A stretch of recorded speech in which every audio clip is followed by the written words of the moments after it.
Praise the Lord दोस्तों, आज हम भजन सहायता के दूसरे भजन पर अपना ध्यान केंद्रित करेंगे। प्रभु यीशु मसीह से संबंधित ये पहला भजन है जो भजन सहायता की पुस्तक में पाया जाता है। इस भजन के अंदर कुल 12 आयतें हैं। यदि हम 7वीं आयत को छोड़ दें तो कोई भी आयत अभी तक हमारे सामने ये भविष्यवाणी के रूप में पूरी नहीं हुई है। इस अध्याय के अंदर प्रभु यीशु मसीह को एक राजा के रूप में राज्य करते हुए दिखाया गया है और एक भविष्यवाणी के पैटर्न पर पूरा का पूरा अध्याय हमारे सामने लिखा गया है। अब हम इस अध्याय की एक एक आयत के अंदर देखेंगे कि किस रीति से भविष्यवाणियां प्रदान की गई है।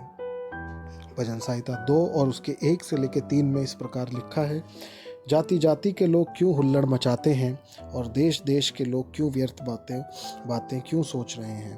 यहोवा और उसके अभिषिक्त के विरुद्ध पृथ्वी के राजा मिलकर और हाकिम आपस में सम्मति करके कहते हैं, आओ हम उनके बंधन तोड़ डालें और उनकी रस्सियों को अपने ऊपर से उतार फेंकें। अर्थात भजनकर्ता यहाँ पर अंत के दिनों की एक भविष्यवाणी को बताता है कि जब प्रभु यीशु मसीह का आगमन होगा तब एंटी क्राइस्ट का भी उससे पहले उदय होना होगा, जो कि हम प्रकाशित वाक्य के अंदर पढ़ते हैं।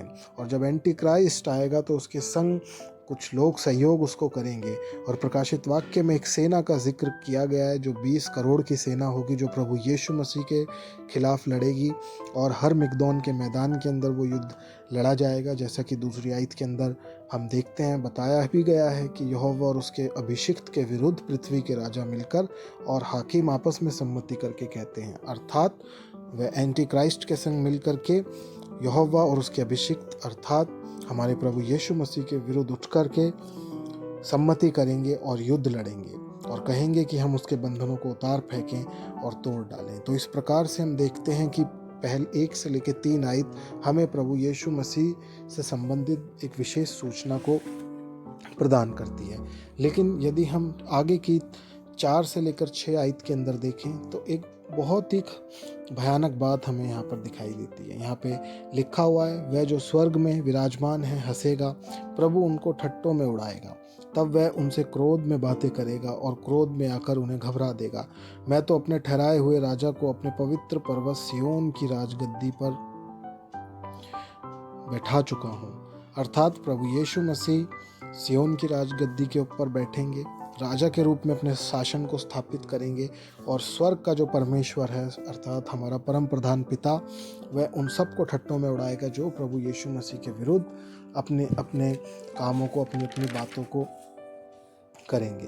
तो इस प्रकार हम देखते हैं कि भजन 1 से लेकर 6 के अंदर किन बातों को बताया गया है। अब हम 7वीं आयत को हम देखेंगे तो 7वीं आयत एक ऐसा भजन है जो कि भजन सहायता की पुस्तक के अंदर पूरा हो चुका है। ये भविष्यवाणी नए नियम के अंदर पूरी हो चुकी है। यहाँ पे लिखा है, मैं उस वचन का प्रचार करूंगा जो यहोवा ने मुझसे कहा, तू मेरा पुत्र है, आज तू मुझसे उत्पन्न हुआ है। अर्थात यहाँ पे भजनकर्ता प्रभु यीशु मसीह के सुसमाचार की घोषणा करता है कि मैं उस वचन का प्रचार करूंगा जो यहोवा ने मुझसे कहा, तू मेरा पुत्र है, आज तू मुझसे उत्पन्न हुआ है।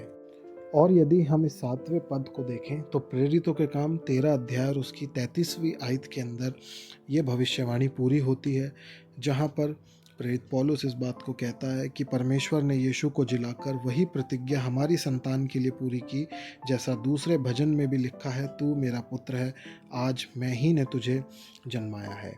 अर्थात इस रीति से हम देखते हैं कि 7वां पद जो है, 7वीं आयत जो है नए नियम के अंदर पूरी हो चुकी है, लेकिन बाकी कोई भी आयत जो है पूरी नहीं हुई। अर्थात निकट भविष्य के अंदर वह ज़रूर पूरी होगी। अब हम 8 से लेकर 12 आयत तक दृष्टि करते हैं तो यहाँ लिखा हुआ है, मुझसे मांग और मैं जाति जाति के लोगों को तेरी संपत्ति होने के लिए और दूर दूर के देशों को तेरी निज भूमि बनने के लिए दे दूंगा। तू उन्हें लोहे के डंडे से टुकड़े टुकड़े करेगा, तू कुम्हार के बर्तन के समान उन्हें चकनाचूर कर डालेगा। इसलिए अब हे राजाओं बुद्धिमान बनो, हे पृथ्वी के न्यायियों ये उपदेश ग्रहण करो। डरते हुए यहोवा की उपासना करो और कांपते हुए मगन हो। पुत्र को चूमो, ऐसा ना हो कि वह क्रोध करे और तुम मार्ग ही में नष्ट हो जाओ, क्योंकि क्षण भर में उसका क्रोध भड़कने को है। धन्य है वे जिनका भरोसा उस पर है। अर्थात प्रभु यीशु मसीह के विषय में परमेश्वर इन बातों को बता रहे हैं और 4 आज्ञाओं को विशेष कर दे रहे हैं कि बुद्धिमान बनो, उपदेश को ग्रहण करो अर्थात सुसमाचार को ग्रहण करो, प्रभु की सेवा करो और पुत्र को चूमो अर्थात पुत्र के आज्ञाकारी बने रहो। अर्थात ये आयत हमें बता रही है कि निकट भविष्य के अंदर जो लोग एंटी क्राइस्ट के संग उठेंगे और प्रभु के खिलाफ विरोध करेंगे, प्रभु जो स्वर्ग में विराजमान है, परम प्रधान जो स्वर्ग में विराजमान है, वह उन पे हंसेगा और उनको नष्ट कर देगा। इसीलिए ये पूरा का पूरा अध्याय भविष्यवाणी के रूप में माना गया है, और ये भविष्यवाणी जब प्रभु यीशु मसीह जल्द आएंगे हमारे समय में, तब ये भविष्यवाणी ज़रूर पूरी होगी। और हम, हो सकता है कि हम उन खुश नसीब लोगों में से हों कि प्रभु यीशु मसीह हमारे जीते जी इस पृथ्वी पर आ जाएं और हम इसे अपने सामने पूरा होता हुआ देखेंगे। परमेश्वर आप सबको अपने अनुग्रह के अंदर संभाले रखे और आशीष दे, ताकि आप उसके प्रेम के अंदर बढ़ते चले जाएं। आने वाले लेक्चर्स में हम और प्रभु यीशु मसीह से संबंधित भजनों के ऊपर दृष्टि करेंगे और सीखेंगे। परमेश्वर आप सबके साथ हो। आमीन। जय मसीह की।